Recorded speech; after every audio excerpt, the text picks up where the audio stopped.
నిజామాబాద్ జిల్లా బోధన్ పట్టణంలో హిందూ సంఘాల ఐక్య వేదిక ఆధ్వర్యంలో శాంతి ర్యాలీ నిర్వహించడం జరిగింది। ఈ సందర్భంగా వారు చంటి ఛానల్తో మాట్లాడుతూ అందరికీ నమస్కారం। ఈరోజు బోధన్ నగరంలో శనివారము ఆగస్టు 17వ తారీఖున బోధన్ నగరం అంతా కూడా బంద్ని పాటించడం జరిగింది। అలాగే ఈరోజు సాయంత్రం 6 గంటలకి అంబేద్కర్ కూడలి నుండి కొత్త బస్ స్టాండ్ మళ్ళీ అంబేద్కర్ కూడలి వరకు కొవ్వొత్తులతో వెలుతురులతో శాంతి ర్యాలీ నిర్వహించడం జరిగింది।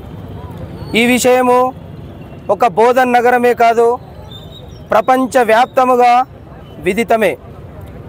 మన పొరుగు దేశమైనటువంటి బంగ్లాదేశ్లో ఆగస్టు 5న మొదలై నిన్న మొన్నటి వరకు అమాయకులైనటువంటి అక్కడ ఉండేటటువంటి స్థానికులైన హిందువులపైన అలాగే ఇతర మైనారిటీ వర్గాలపైన పాశవికంగా నీచాతి నీచముగా ఏయమైనటువంటి పద్ధతిలో మాటల్లో చెప్పరానటువంటి పద్ధతిలో దృశ్యాల ద్వారా చూడనటువంటి విజువల్స్లో ఆకృత్యాలు చేసి అనేక మంది హిందువులపైన దాడులు దుస్సంఘటనలు చేసి వాళ్ళని హత్య చేయటం జరిగింది।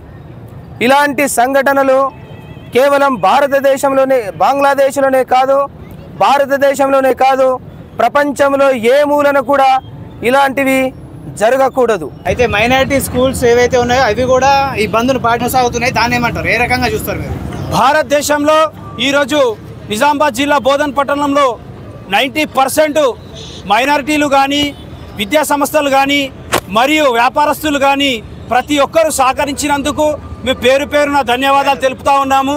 మైనారిటీ స్కూల్స్ కానీ మరి వ్యాపార సంస్థలు కానీ మరి అన్ని బ్యాంకులు కానీ అన్నీ కూడా స్వచ్ఛందంగా బంద్ పాటించినందుకు వారికి ప్రత్యేకమైన హిందూ ఐక్యవేదిక తరఫున ప్రత్యేకమైన ధన్యవాదాలు తెలియజేస్తూ ఉన్నాం। ఎందుకంటే ఈరోజు సాయంత్రం మరియు శాంతి ర్యాలీ ఇంత పెద్ద ఎత్తున ఇస్కాన్ వాళ్ళు కానీ అలాగే ప్రతి ఒక్క హిందువులు కానీ మహిళా సోదరుమణులు కానీ అందరు కూడా ఇక్కడికి విచ్చేసి ఏదైతే శాంతి ర్యాలీలో పాల్పంచుకున్నందుకు వారికి ప్రత్యేకమైన ధన్యవాదాలు। వెళ్ళిపోండి।